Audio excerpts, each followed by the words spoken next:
that we do,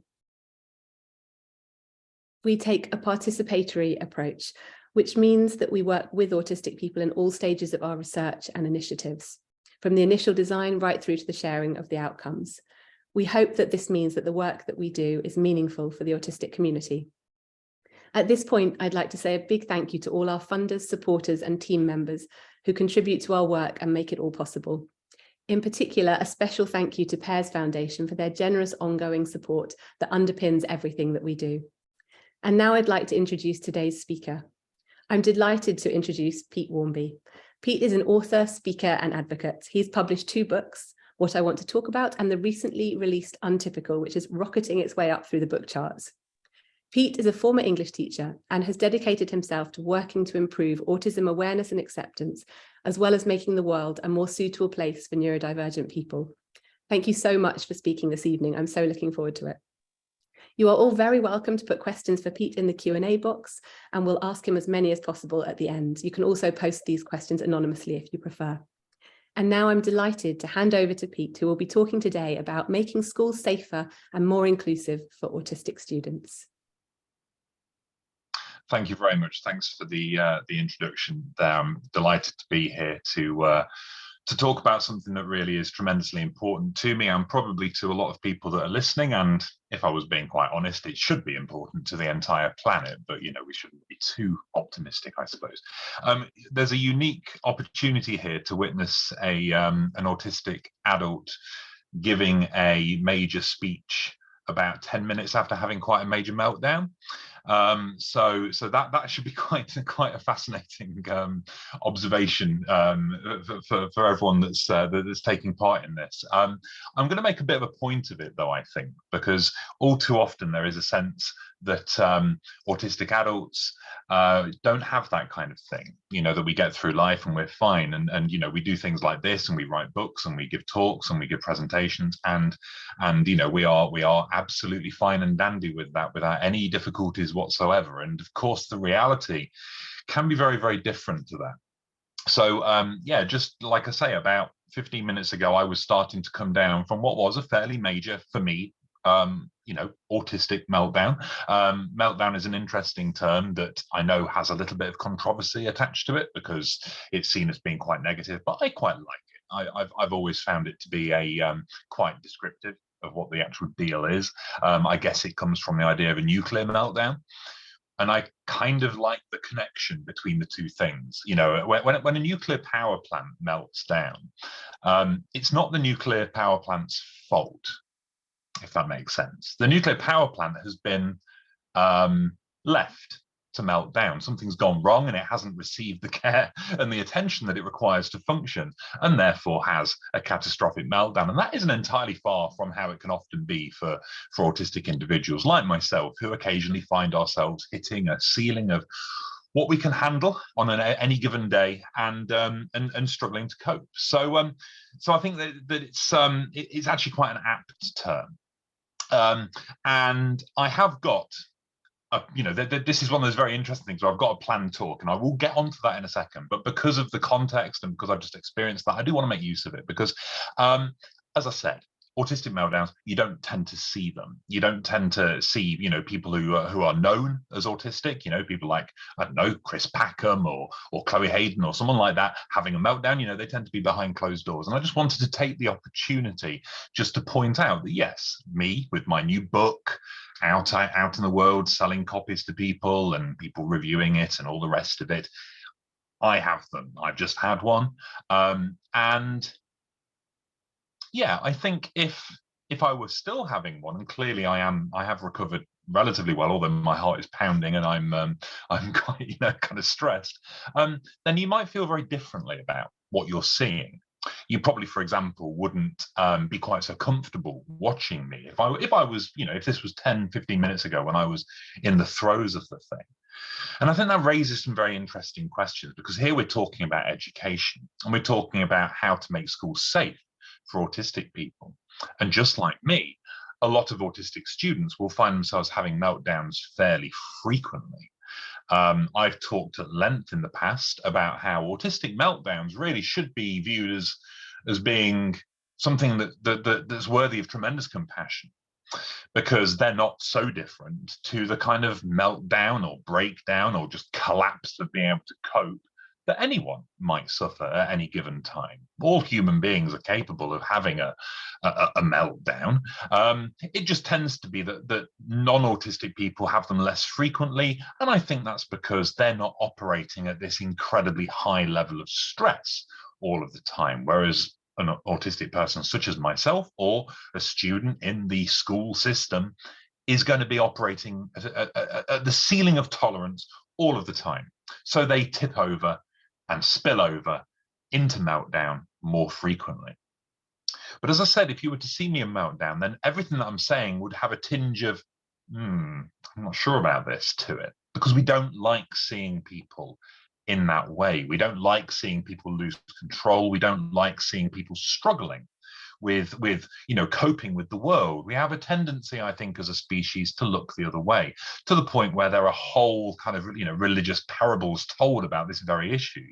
There is, and sadly, a natural tendency to seek to ignore anyone who's struggling, which means, of course, that autistic students, who are almost certainly going to be struggling a lot of the time, may well be receiving a little bit of that ignoring. They may well be finding themselves, especially if they have the nerve to have a meltdown in public, in class, or in the school corridor, or in the changing rooms at PE, or wherever it might be. If they happen to do that, they might find themselves being ignored completely, ostracized, othered, treated as being incredibly different and weird and odd, and we don't want to go near that person. I don't understand what's going on with them. They keep doing this thing where they just lose all control, and we don't want to be associated with people like that. So I just want to use my meltdown, I guess, as a way into this, to remind everyone listening, and myself, as a teacher, because I've been on the other side as a teacher, to remind everyone that autistic students may well be experiencing this kind of thing all of the time. And we see them in meltdown. We see them in shutdown as well, the more quiet version. When that happens to me, I tend to kind of shut down completely and go kind of temporarily non-speaking. We see them in that state too. And all of that is primarily, certainly to a great extent, due to the fact they're in a very, very scary, stressful environment, because schools are, if you happen to be autistic. But they also lead to this terrible kind of othering that leads to lots of other very negative outcomes. We then start to associate, meltdown behavior as being bad behavior, poor behavior. I will have to admit, I'm going to hold my hands up. I slammed a door very hard 20 minutes ago. In the midst of it. Now I'm at home. I can get away with that. I feel bad. I didn't want to scare anyone. And, meltdowns are often associated with tremendous shame and embarrassment. But, I'm at home, so it's fine. But imagine if I'd been at school. Imagine if I was 13, 14, 15, and in the midst of not being able to handle everything, I slam a classroom door, and stalk off down the corridors, and what the likely outcome of that would be. So there we are. I just wanted to, here I am, having just experienced that. I just want to use it. I want to make some kind of use of it, to remind everyone listening that is something that autistic students will deal with in their time in school, and something that autistic adults deal with too, even if it feels like maybe we don't, because we're also, I don't know, successful or seem to always be coping relatively well. I'm going to move on to the main body of what I want to talk about, but I'll probably end up kind of dragging this kind of preamble back into what I'm saying, because I think it holds a lot of relevance. So I'm here to talk about autism in education. It's something I believe. I don't believe in autism in education, it just is. But I feel very strongly about the fact that autistic students have a bit of to use the vernacular, a bit of a raw deal. It's a bit tricky, it's a bit nasty, it's a bit difficult for them.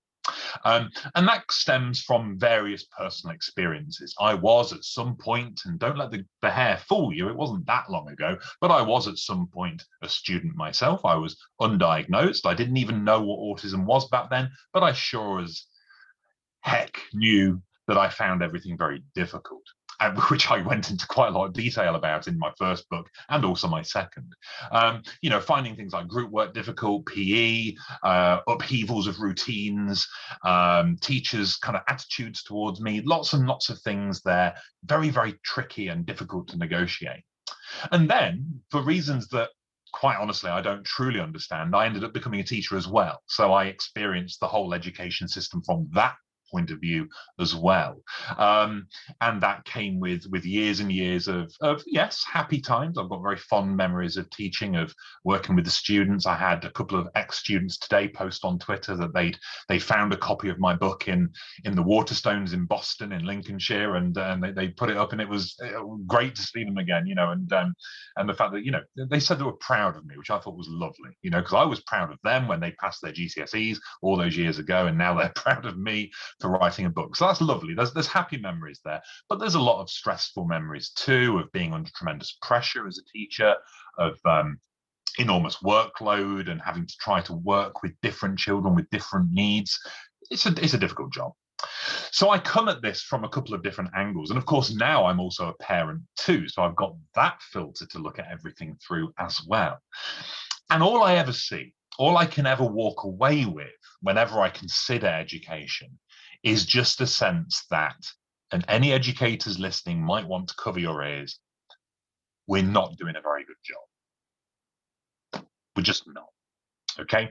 I know that because I know the state of knowledge that seems to exist in the majority, at least, of the country when it comes to educators' understanding of what autism is really like, and how it really presents, and the challenges that it really sets for the students themselves. I'm always reminded of it whenever I talk to teachers, whenever I go in. I do a lot of, you know, kind of speeches and lived experience talks and training and that kind of thing with educators across the country. You know, that's something that I do an awful lot. And yes, too often I'm just reminded that autistic students are struggling. Autistic students are finding things very difficult. Schools are not set up in a way that is autism friendly, apart from in a very few cases where, you know, there are success stories. I suppose I need to make that clear. You know, it's not all doom and gloom, but for the vast majority of autistic students, things are pretty rough. So I'm quite passionate that something has to give, something has to change. We have to start making a more concerted effort as a collective, you know, as the adults in the situation, to make the situation better. And I want to start by talking a little bit about projection.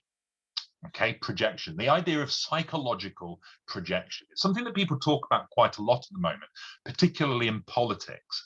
I come across it a lot when I delve into American politics, which is always fun, especially these days, because very often the Republican Party is accused of projecting. And what it means is it's taking things that you yourself are guilty of, you yourself do and shouldn't, and accusing others of doing it instead, as a way of deflecting from yourself, I suppose, as a way of trying to draw attention to other people so that your own misdeeds are ignored and look, you know, overlooked. And it's, you know, it's actually quite common. You know, it's something that I think most people are capable of doing. To a greater or lesser extent, you know, in conversations, in arguments, in disagreements with people, you know, it's a standard psychological phenomenon that occurs. But this whole idea of having something that you yourself are guilty of, but then you twist it all around and you make it, no, you're the one doing this, you're the one with this, strikes me as something that we are doing wholesale to our autistic students. And I'll explain why. Autistic students and autistic people generally are often described, often derogatorily, or at least in a kind of way of, you know, in a negative way, as being rigid, tremendously rigid in our thinking, in how we handle the world, in how we deal with our daily experiences. A rigidity of mind that stops us being able to be flexible and therefore reasonable. A rigidity of mind that makes us difficult to work with. that makes us a struggle and a challenge always for the adults who are trying their best to help us. This is something that is widespread. It's even in the diagnostic criteria, and parts of it I can't argue with.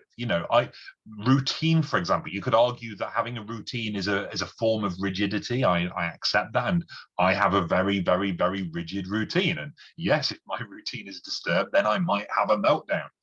But first of all, this rigidity that autistic people may experience is fundamentally a part of who they are. It's fundamentally a part of their being autistic. It is a part of how autism presents, certainly for a lot of people. And secondly, can you think of a more rigid system than the education system, whether in this country or elsewhere? And this is what I mean by projection. It's fascinating to me that so often we accuse autistic children,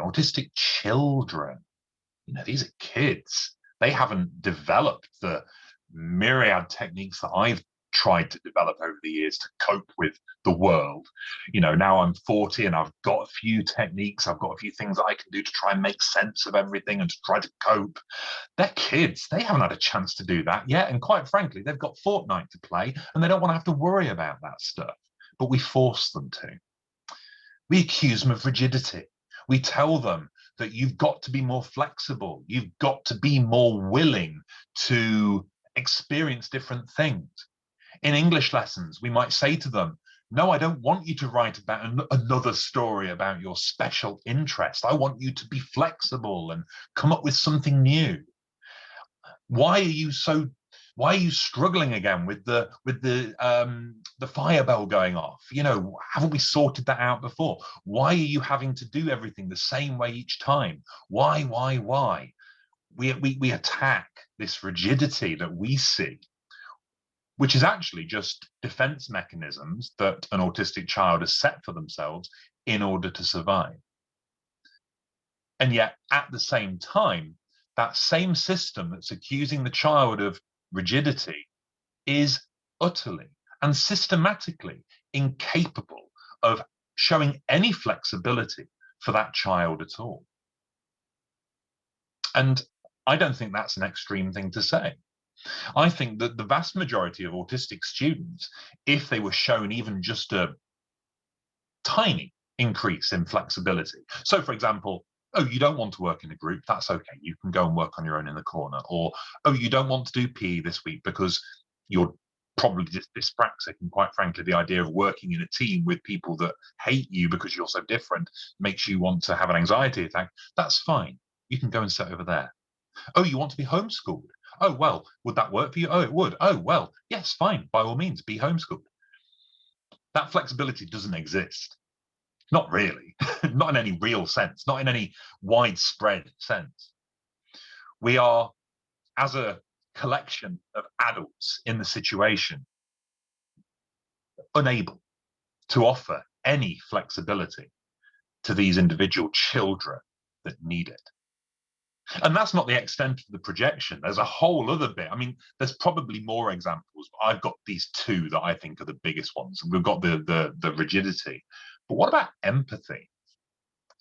Now, we've all heard, everyone I presume that's listening to this has probably got some understanding of autism at some point. You're either autistic yourself, or you have autistic friends or family, or you're a researcher in the field. And we'll all therefore probably be fairly familiar with the old lie, not dulce et decorum est, the old lie that autistic people are incapable of empathy. We've all heard it before. We've all debunked it before. We've all explained about the fact that some autistic people, yes, some autistic people, just like any people, may have issues with empathy. That's true. But actually, a lot of autistic people have plenty of empathy. And actually, some autistic people have an abundance of it to the point that we don't even know what to do with it. We walk into a room and we absorb the emotion in that room so rapidly that we just cease to be able to function. It's like, there was an argument in here 5 minutes ago, and we don't know what to do with it. What do you do with that information? But we feel it. We feel that tremendous emotional empathy for whatever's going on around us. At best, we might manage to gingerly put an arm around someone if we can cope with the tactile nature of that, or we might be able to kind of murmur, sorry, that's really rough. But, we feel the empathy. But we're told that we can't. Autistic people are told repeatedly, empathy is something that we lack. And I just find that deeply ironic. And I mean, I'm a fan of dark humor. I love a bit of dark humor, gallows humor. So I suppose there is a little bit of incredibly dark humor in this, but even I'm struggling with it, because the irony is that there is no empathy displayed to the autistic children. We claim, and we don't claim, we're told, and people claim that we do not feel empathy by people who show us none. And is it any wonder that autistic people who are kind of, into this kind of thing and who work on this kind of thing are tremendously annoyed a lot of the time? There's a deep unfairness and a deep problem here. And by this lack of empathy, I'm just going to use the same examples as I gave with the flexibility. It's the same idea, isn't it? I suppose fundamentally, what would be ideal is schools offer flexibility because they feel the empathy, because they recognize that the children are struggling and they think, my God, these poor kids, I want to help them. I want to do what I can to make this easier for them. So I shall be flexible, and lose that rigidity that I'm so famous for. But that doesn't tend to always happen as we might expect. So there is a horrible, I've just got on my notes here, just irony with a big circle around it. There is a horrible irony to all of this, that these two traits of inflexibility, rigidity, and lack of empathy are projected onto the autistic students, when actually it is the schooling system that is guilty of both of those things. I think it's a fascinating example of hypocrisy and irony, and, as I say, projection. And what this means is that autistic students will inevitably find themselves in very, very sad places. You can't exist like that, being told you're one thing and being treated so poorly, and kind of cope with that. And I remember I've been on my soapbox about this for the last week. It's been quite useful actually in terms of timing, because obviously I've got a chapter on this in my book where, I'll be honest, I was a bit more magnanimous than I'm probably being at the moment. But I was also up in Edinburgh for the It Takes All Kinds of Minds conference, which was lovely. And I did a panel with Fergus Murray and Elliot Spaeth about education, which was really nice to be a part of. Really good chat, that I think a lot of people enjoyed. And I made the point then that that schools are incredibly hostile and harsh places for autistic students to exist in, and that yes, there is this irony that we're told that we're the problematic ones, but actually the system itself is the thing that's causing a lot of problems. And I made the very diplomatic call that everything might, if neurodiversity as a concept exists, as I believe it does, then we might have to rethink the whole thing. I don't know how well that went down. It doesn't tend to go down well when you suggest that everything is flawed and it needs to be rebuilt. But that's the kind of mind frame I'm in at the moment. And as I say, it comes from years of being a student, being a teacher, being a parent. There is this general sense that the school system wants to bend autistic students to its own will, because that is the tyranny of the majority, I suppose. It is this idea that autistic children have to fit into the confines of the system which is designed to fit the average. And I think everyone suffers from this, to a greater or lesser extent. That any situation where only the average is catered for is going to cause problems. But I think autistic students obviously get an even rawer deal than that by that very idea, because the way that our brains work, the things that we need, the accommodations that would make us more comfortable and more happy and more productive and more efficient and more just less likely of becoming horribly traumatized, just aren't available to us because it's too far from that average, that mean. So we have to challenge it. We have to challenge it. We have to say, look, there has to be some change here. And I guess I'm here to say that obviously myself and other people in this virtual space, we probably don't have the capacity or the ability to force that change through on a large scale. It's something that will probably take years and years and years and years and years. Obviously, we can poke at it, we can continue to work at it, and we can continue to advocate for it so that we feel that it's at least happening in the background. But I think that there is a need, because that is so enormous, such an enormous problem to handle. There is a need to try to address it, certainly for the time being, just to save the kids that are already in the system, who are suffering and struggling potentially. So I don't want to be all doom and gloom. I don't want to be all, this is too big a thing to fix. I will admit it's going to take government policy to fix it properly. I think it's going to take willpower from the very top of the tree to really make this change happen. But in the meantime, and in the potential absence of that, we can do things ourselves just to help those that are currently in the system. Okay, help address this terrible projection, help address this hypocrisy, and help these students get what they need. So I want to talk about individuals making a difference. Okay, while that big thing is in the background lurking, maybe fixable, maybe not, but hopefully on the road to becoming better. In the meantime, it's down to individuals to try to help and assist the autistic students that are already in school. And of course, here we've got teachers, we've got parents, and we've got peers. 3 groups of individuals who all have a part to play in ensuring that autistic students have the best shot at getting through their school life, at least not traumatized, which is very low. It makes, I'm not laughing at it, it's not funny, but it just makes me, sometimes I kind of catch myself and think, that's a really low bar.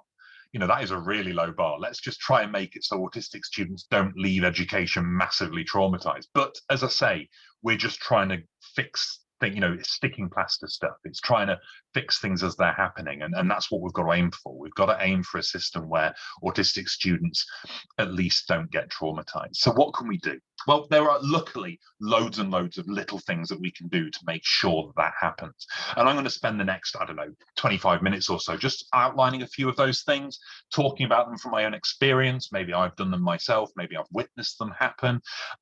Just so we don't walk away from this in despair, but we might walk away from it with some ideas of what we can either do if we're ourselves teachers, or what we can advocate for if we are ourselves autistic adults who advocate for things, or we might be parents who want to go into school and say, have you tried this? Or maybe this will be a good idea. Or we might be researchers who want some, some new concepts or some new ideas to, sort of really, really help on that bigger scale. Because I think that's where the researchers come in. They've got that opening up to the bigger scale, the thing there, the bigger picture. So how do we make that difference? Let's talk first of all about teachers and what they can do.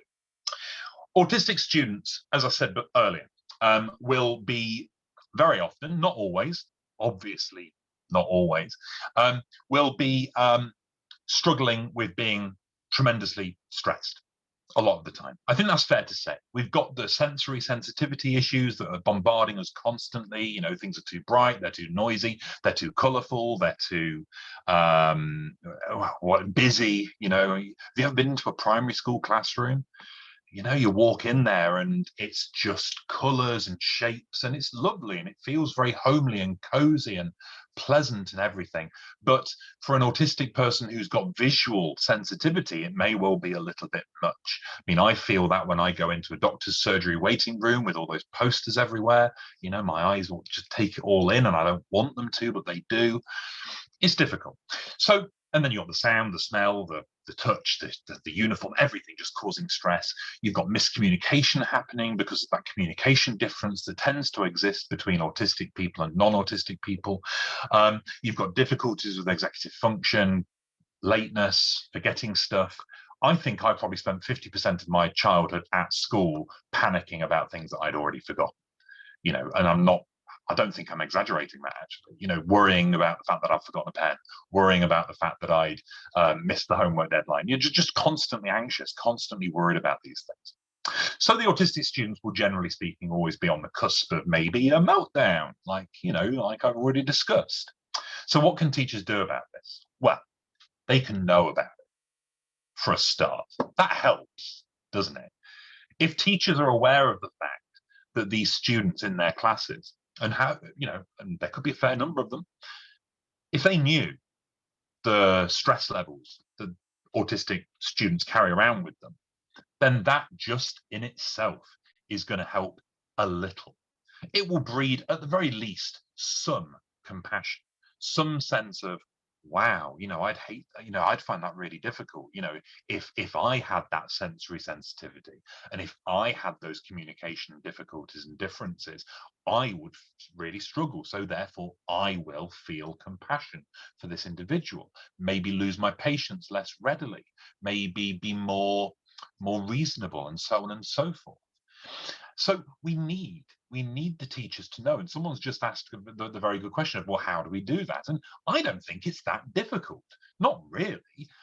It might take time, and yes, it would probably take money as well, but it would involve decent training, decent, maybe once a year, from autistic speakers, autistic people going in, if they're able to, if that is something that they do, getting an autistic person in to share their experiences.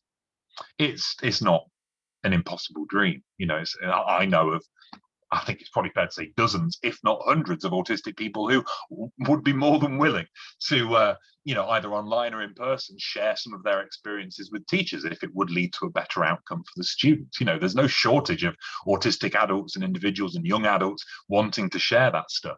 There is a shortage of interest. That's the thing. So we need to build that knowledge. We need to build that understanding and know that that is the issue and know that that is the situation. And I think that's relatively easy to fix, so long as there is that will to do so. But there are other little things that we can do too. I'm a great believer in the idea that autistic students thrive the most when they have some kind of figure that they can view as a kind of mentor, or as a or as a safe place, a safe haven. And again, that's not too difficult to implement. Just having someone within the school, within the staff body somewhere, who is a person they can approach, a person they can go to with their concerns and their worries. The reason why it might be quite important to kind of set it up formally is because autistic students, generally speaking, will often have, you know, difficulty with forging those bridges with adults. You know, it may well be quite difficult to you know, make that connection or make that link, especially if the adult is neurotypical. So we step in and we help, and we make sure that there is a system whereby autistic students have someone that they know they can go to when things are a bit tricky for them. It wouldn't fix everything, but it would go some way. And I speak from experience as the autistic teacher. I mean, that helps, of course. That, to be fair, used to get students just come to my door at lunchtime, just to sit. They just wanted somewhere to go that wasn't the canteen, that wasn't the playing field or the playground, somewhere quiet where they could sit and read or sit and do something they were interested in, maybe chat with me about it. I'll always listen, you know. Nothing better than having somebody to talk about your special interests with, even if they haven't got a clue what you're talking about. It's sometimes just nice to offload and get that out. So having that safe spot could really, really help. Equally, teachers can offer a work on building up the culture of the school generally to becoming more autistic friendly and more autistic accepting. Very often, the fellow students, peers in the group, other students in the classroom, wherever they are, can often, sorry, I get distracted by the questions coming up, can often, I've forgotten what I was saying. I'll start again. Autistic students are skeptical and often quite perturbed, I think, by anything that's quite different, by anything that is sort of unusual to them that they can't necessarily explain. So, for example, it might be that autistic behaviour that's displayed from fellow students in the classroom, autistic students, might just be seen as just too odd or too different for them to be able to handle. And that can go one of two ways. It'll either go to that autistic student being ignored by the non-autistic peers, or getting bullied or mistreated in some way. But much of this is built very heavily upon just mystery, not knowing what on earth is going on. Like not understanding what's going on in that person's head or in that person's life. And if you address that mystery and you remove the taboo, you remove this idea that we can't talk about that, then things can actually open up relatively well. They can become more accepting. I think we're often very, very negative about students' ability to accept difference. I think that very frequently it's fueled by the fact that we see students struggle with difference. We see students act in ways that might be xenophobic or racist or sexist or ableist or whatever, but we don't address what might be at the root of that or the cause. And I think very frequently it is the unknown, this general fear of the unknown that human beings tend to carry around with them. And if we address that, and if we make it clear what autism is, and we talk about it a little more, which I think is worthwhile when you consider just how many people in any given classroom may well be autistic, then that layer of mystery, that layer of taboo, that layer of the unknown is stripped away. And I remember when this happened with me in quite an interesting class. It was a year 11. It was all boys. It was a mixed school, but I had an all boys group, and they had been deemed bottom set, as we say. And I don't know how people feel about that. It's something that I've always felt a bit uncomfortable about, but they'd been deemed as being bottom set. So they were a fascinating bunch of lads, I guess. And yeah, I think it's fair to say that they had the capacity, should they wish to be quite cutting, quite cruel, perhaps, quite mean-spirited at times if they really wanted to be. They certainly were at me sometimes. But once I started opening up about being autistic, and a few of their peers in the group or fellow students had talked about their being autistic too, there was this odd sea change in their attitude towards the whole thing. They went from being, I guess, derisory, mocking. We all have to remember, of course, that autistic is a slur of choice for some people, especially on online gaming. It's used as a slur, used as an insult. We have to remember that when working with students, that they may well be, exposed to that frequently. So being autistic went from being this mysterious thing that they know some people are, but is also seemingly used as an insult and is kind of a bad thing, to being really fascinated by it, really interested, curious, empathetic, finding it really funny when it was funny, finding it kind of sad when it was sad. And that, obviously, it's just one experience, and obviously it's just me, but it stayed with me, and it's with me even now. This would have been 4 years ago now. It must be 4 or 5 years ago, possibly. But it's stuck with me ever since. Once the mystery had been destroyed, once the unknown had gone, they just found it really interesting. Because that's the other thing that students are, of course. That's the other thing that children are: curious, wanting to know more, and oddly accepting once everything is clear to them. So there is a job of work there, I think, for the adults in the school system to really start to adjust how we talk about autism, being autistic, and wider neurodivergency within the school setting.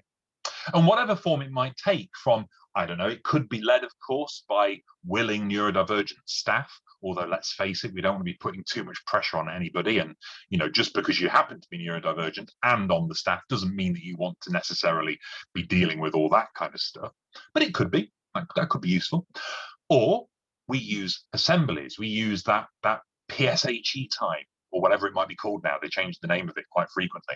That time, it used to be called tutor time, when there was no specific subject, but you talked about, issues, matters. There is space within the curriculum. There is space within that time in school to address something that is, let's face it, very, very, very important, tremendously vital to get right, which is to stop autism being this mystery, to stop it being seen as something that is negative, and to turn that narrative around a little bit. Teachers are in this very strong position that if they had the knowledge, they might be able to do an awful lot.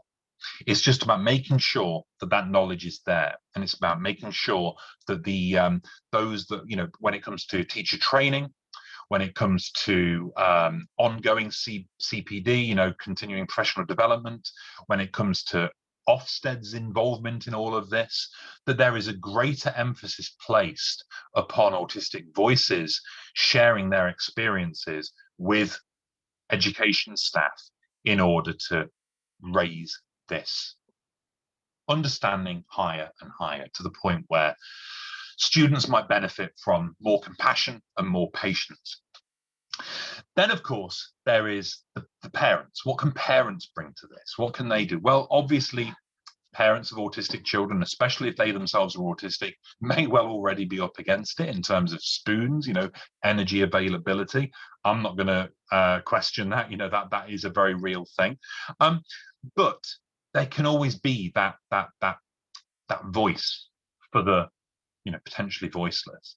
When we think about autistic students who may well be really, really struggling, the parent is in that unique position to be able to push for solutions that they themselves may well know.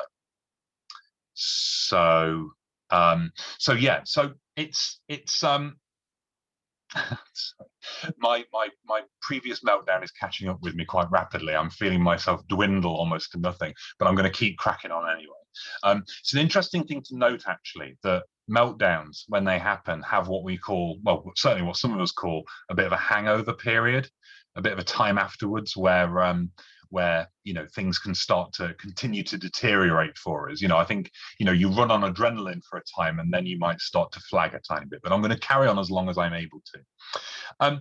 Parents are in this position to be able to advocate for their children. They may well know what works best for them. They may well know that, for example, an autistic child, their autistic child needs time to stim, that they need the space to stim, that they need to be able to doodle, or they need to be able to play with a toy, or they need to take special interest materials in with them in order to be happy.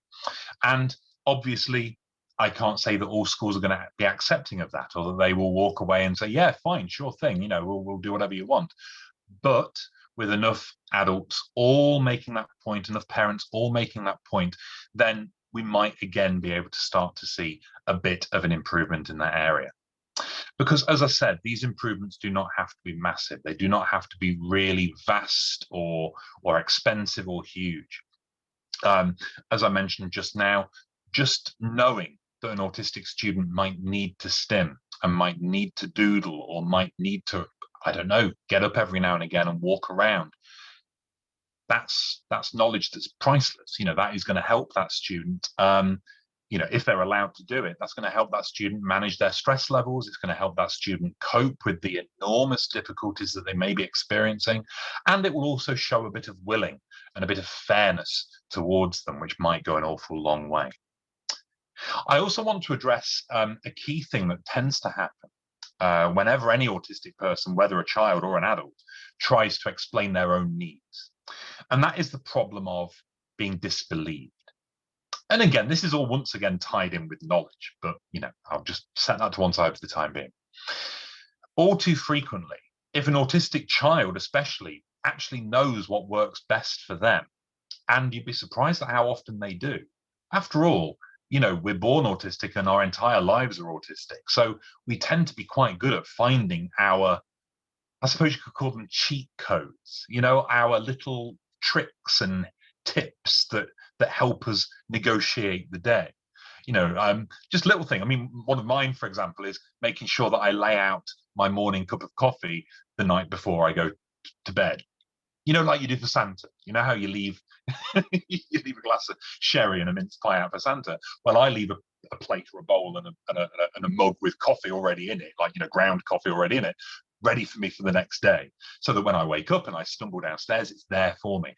That's just an odd little trick that I've learned about myself. I think that's probably more of an ADHD thing than an autism thing, but we do that. Autistic people do that. We figure out our little workarounds, the things that make us able to get through the day. And then when we try to share them with adults or with others, chances are we'll be ignored, or we'll be told that it's nonsense, or we'll be doubted in some way.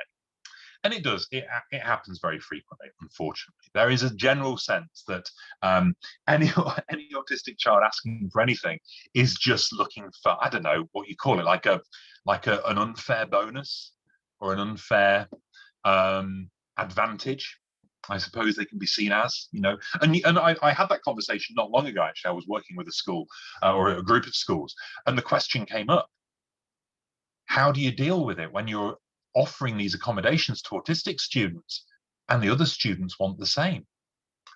And my heart sank a little bit, because what we tend to be talking about here are reasonable adjustments for disability, and I'm not sure it's a really good sign if somebody is saying, oh, but if we offer that reasonable adjustment, won't everyone want one? I had a moment where I just sort of wanted to. So yeah, it's interesting really how frequently that default mode can be reached of just, no, we can't let you do that because it's not fair. We can't let you doodle because then all the other children will want to do it. And we can't let you get up and walk around because then everyone's going to want to get up and walk around, and then we'll all just be walking around everywhere. I mean, just put to one side the idea that might not be a bad thing anyway, everyone walking around or everyone doodling. But just put that to one side and just address the fact that what you're basically saying is your disability isn't worth accommodating because it'll upset other people. And that's very, very difficult for me to process. That's very difficult for me to accept. I'm sure it's probably difficult for quite a lot of people to accept, but we hear it all the time in education. What we have to do is believe.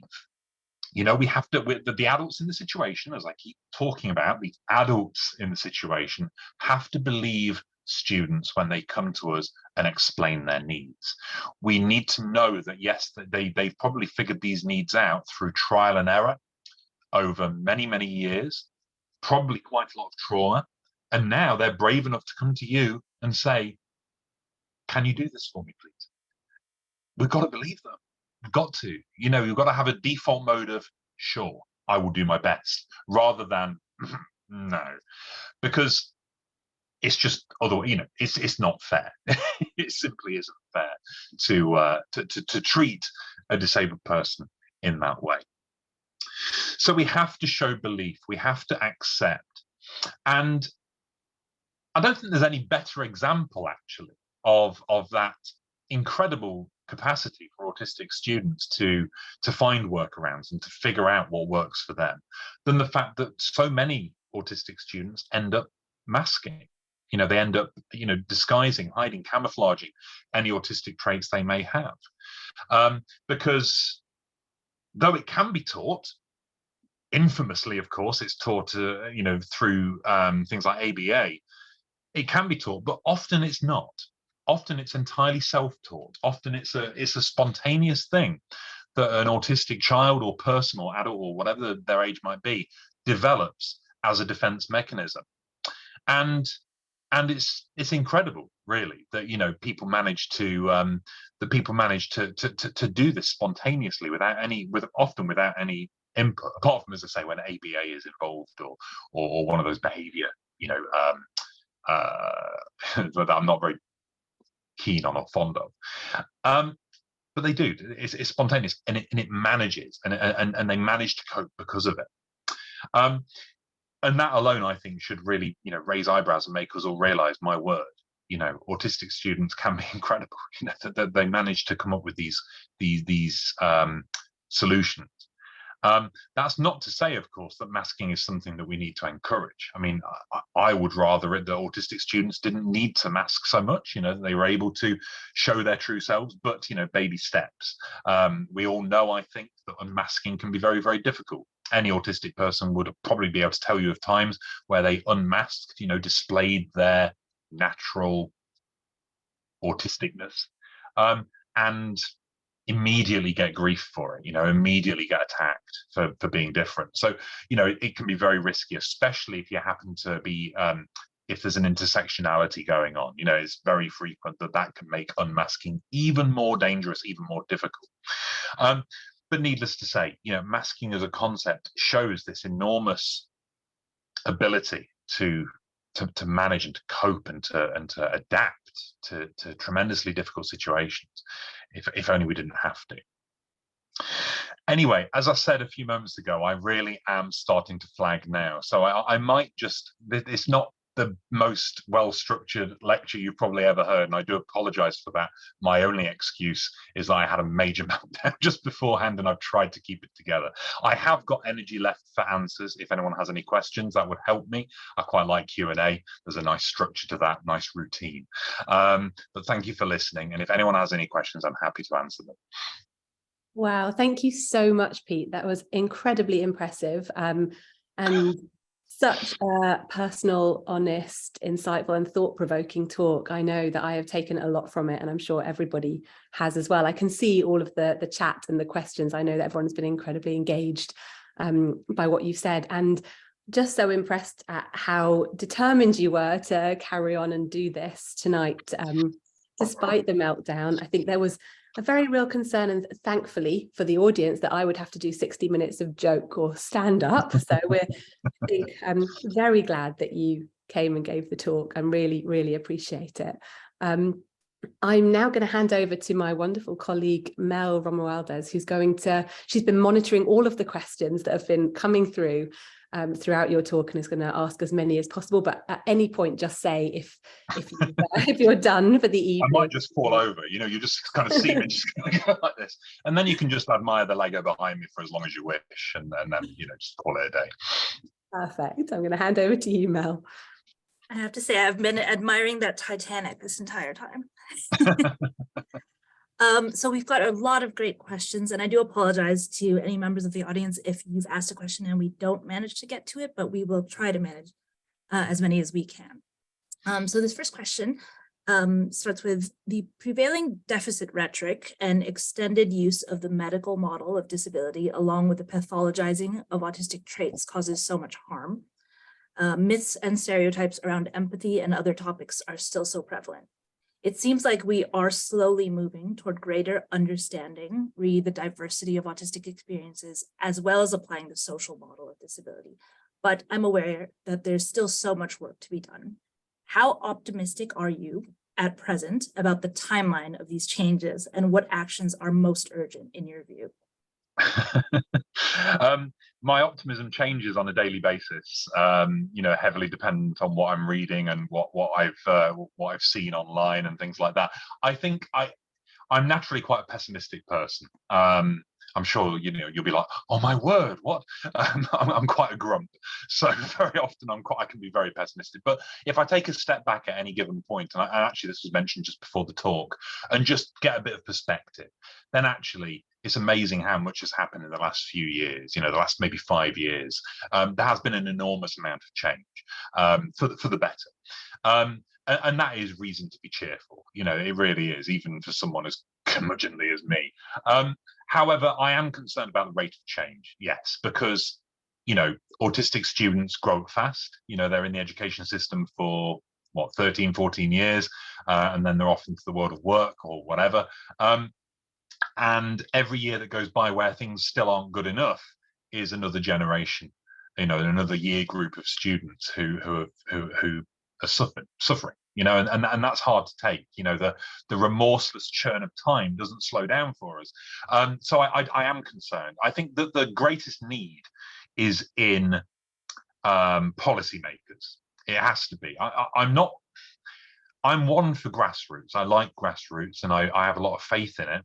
But I also have to be realistic and realize that a lot of things really do have to come from where the money is and where the political power lies. So I think that it's of tremendous importance and tremendous urgency that it's the policymakers, whether that happens to be the civil service itself or the politicians. I'm not sure who are easier to reach, to be honest with you. I think probably the civil service. They are the ones that may hold the key to this, to making it happen quicker in education, at least, and I suppose healthcare. So I think if we can continue to target those demographics, then that might help quicker.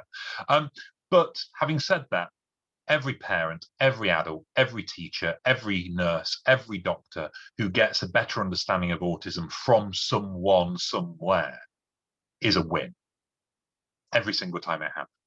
And they have a ripple effect.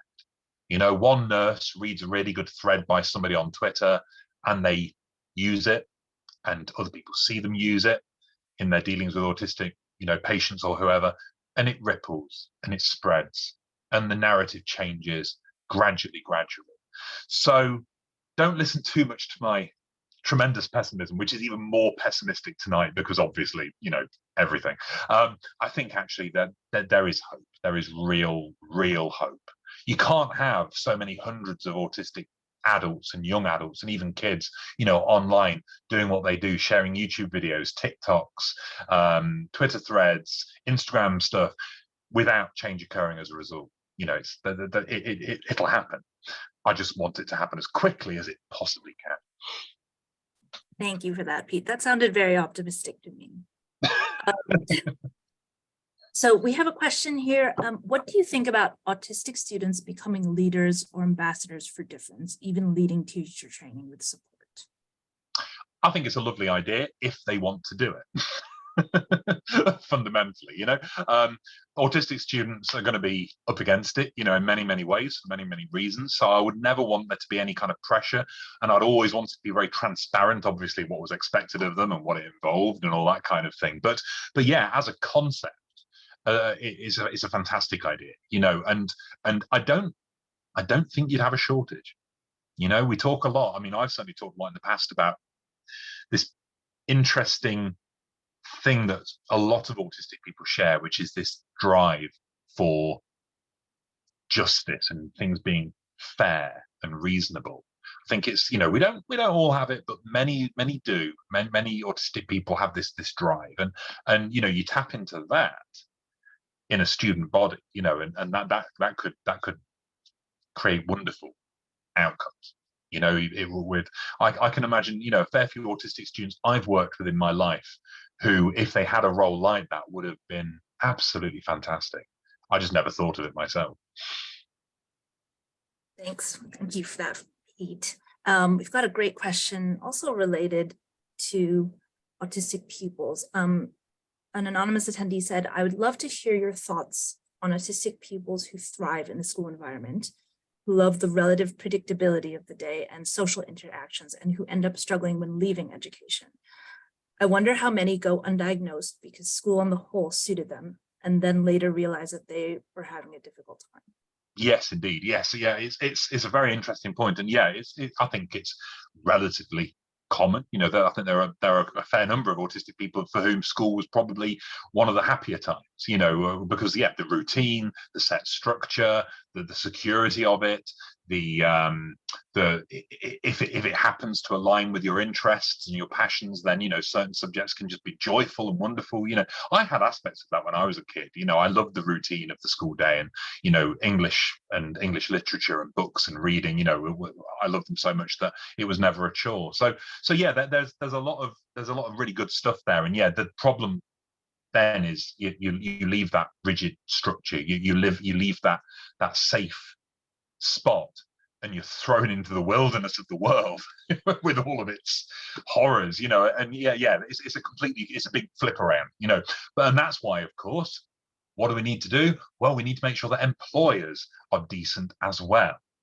That's the thing, you know. But it's not enough just to get schools on board and to have school teachers working well and understanding autism. We need the world of work getting it as well, because otherwise neither group of autistic students is going to thrive, and you know, everything will continue to be difficult. But yeah, I very much empathize with that feeling of school was actually quite nice in a lot of ways, and it's what comes after that's a bit difficult. Absolutely, I absolutely agree with you. There's that phrase about falling off the cliff edge when suddenly, Yes. you know, students turn 25 and no longer have access to any of these services, and they're just forgotten. There was a question about your point about flexibility and empathy, and someone in the audience said, isn't your point about flexibility and empathy a strategy not just for dealing with autistic students per se, but rather a strategy for dealing with students in general? I'm thinking in particular about students with a different diagnosis, or those of us whose broader phenotypes place us beyond the bounds of any diagnostic label, yet would merit some accommodation. Yes, I mean, I think that's exactly right. It's that thing, isn't it, where we autistic adults who do this kind of thing often talk about the idea that any adjustments made for autistic people will almost certainly help, maybe not everybody else, but certainly most people as well, you know, because they tend to be, you know, just, yeah, basic things like compassion, flexibility, you know, these tend to be helpful for everybody. So yeah, I'm a great believer in that, you know, these very basic ideas of just being more flexible, being more compassionate, more understanding of difference generally is key.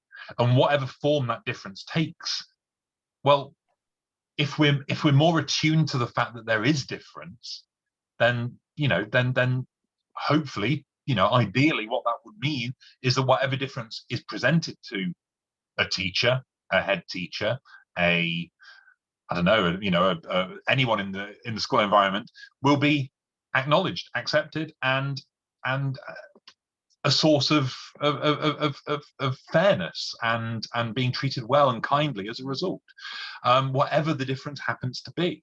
I think there's just a general one size fits all kids are the same, bit of a Trunchbull mentality, you know, like in Matilda, you know, the Roald Dahl book. You know, this idea that all kids are basically the same, you know, they're all pretty much identical, so it's all fine, you know, we just get them to all do this. You can all sit basically the same exams, you can all do basically the same lessons, you'll all have basically the same subjects, and I'm sure you'll all come out of it basically the same. And we know that doesn't work. We know that brains are different, bodies are different, emotions are different, experiences are different, cultures are different, everything is different, and yet we act like it's all the same. I mean, this is huge stuff, huge systemic stuff, but yeah, I agree. So we've got a couple of practical questions here, and the first is, do you have any views about collaborative learning and what can be done to make this more inclusive or a more comfortable experience for autistic learners? So collaborative in terms of maybe group work, working with other students, learning with other students. Yes, group work. Yeah, yes, that makes sense, doesn't it? Yeah, group work is a bit of a hot topic for me because, you know, from personal experience, I really hate it and I find it really difficult. But I don't want to blanket that across all autistic people because some have no problem with it. You know, some autistic people will be fine and might enjoy the, you know, the social aspect or the ability to bounce ideas off and that kind of thing.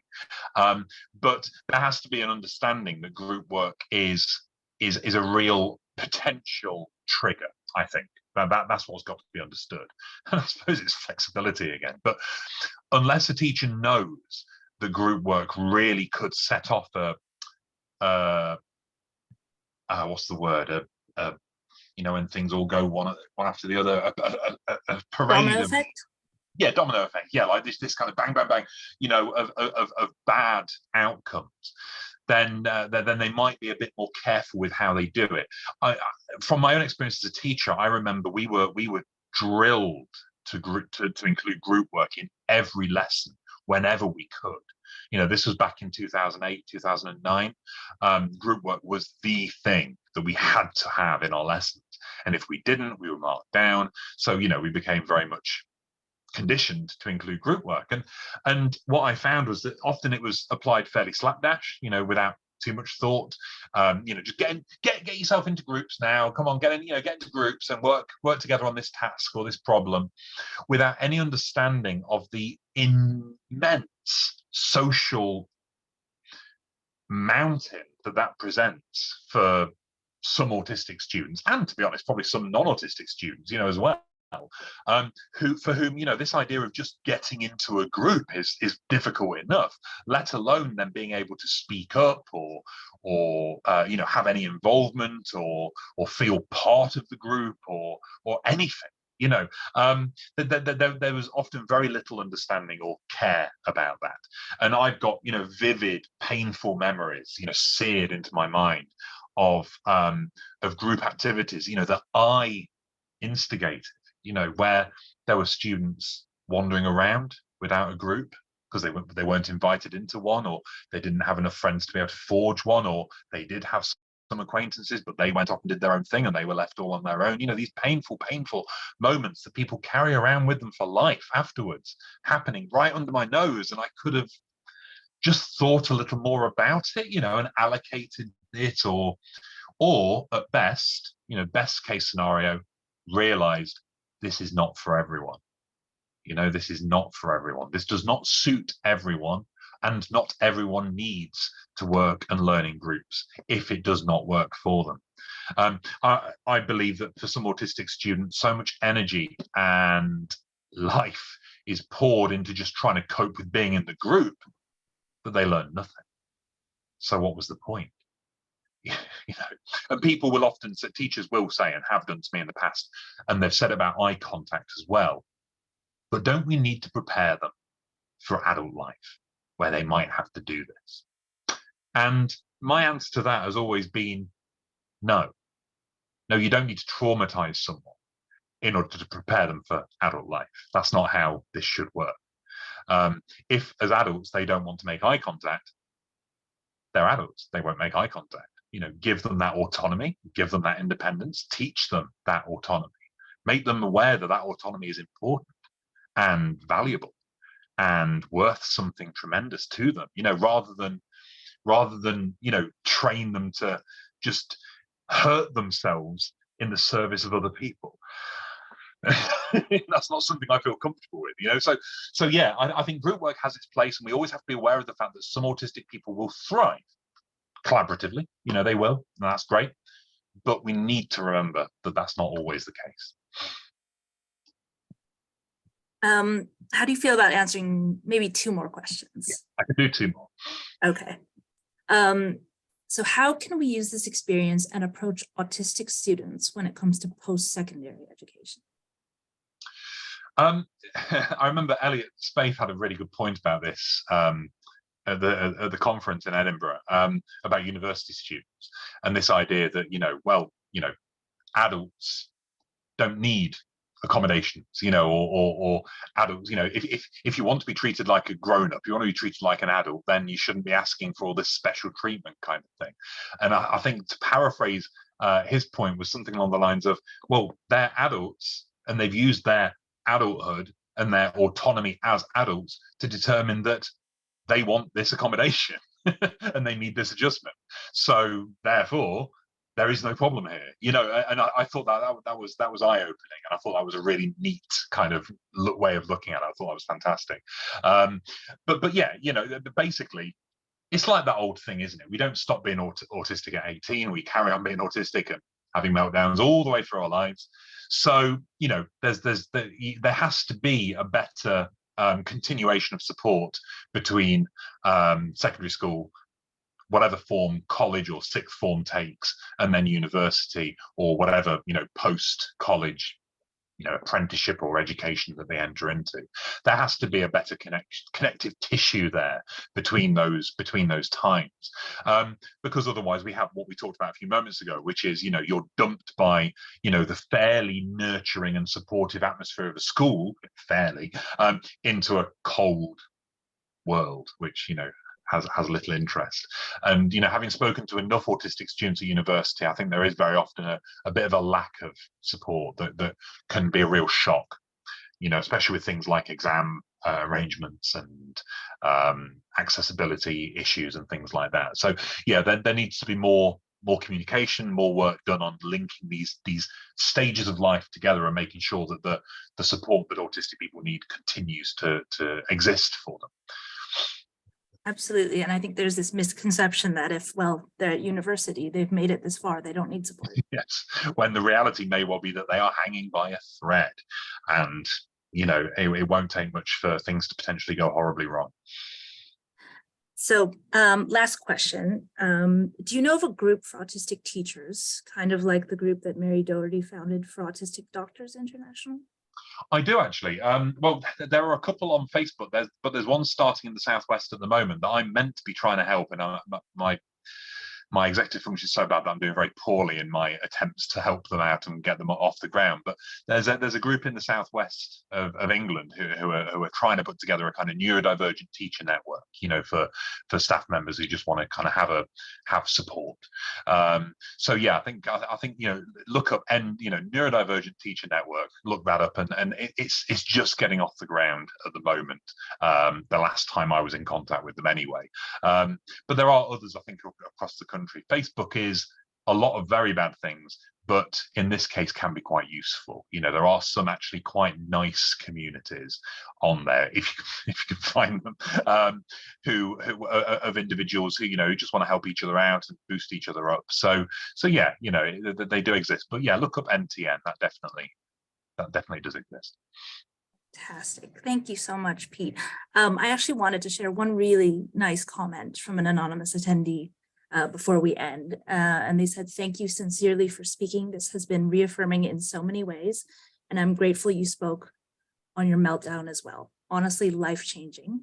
Thank you for your time and energy. Very affirmed ADHD here with tangible ways to make changes." Thank you. I'm glad it helped. And I just want to add a final thank you.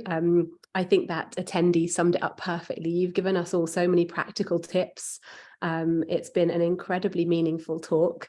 And I hope that you can take a moment to look through all of the chat, the comments, amazingly positive, just showing how much that this talk really resonated with everybody and the impact that you've had. So thank you so much on behalf of everyone at CRAE and all of the attendees this evening. And I hope that you can have a really relaxing evening from this point onwards. And we really appreciate your time. And to thank you to everybody who was attending this evening. We hope to see you at another CRAE event, either online or in person very soon. Have a good rest of the evening.